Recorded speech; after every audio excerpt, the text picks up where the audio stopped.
Grubhub login, sign in Grubhub account. So if you want to log in or sign into your Grubhub account, it's pretty much the same process on both mobile and browser. If you're using on browser, you simply have to open your browser and go to grubhub.com, or if you're using app, you would have to download the Grubhub app from your respective app stores. Once you go to your app or website, if you look at the top right hand side, you'll find the option called sign in. So just make sure to click on that little sign in button that you can see.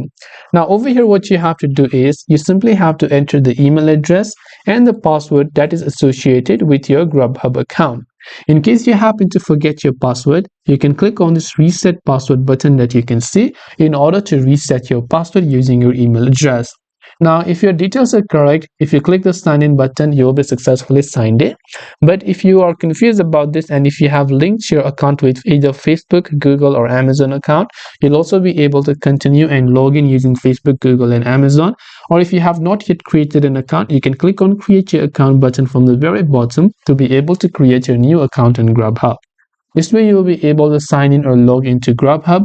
I hope that the video helped you out. If you have got any further questions, feel free to leave them down. Thanks for watching and see you soon in the next video.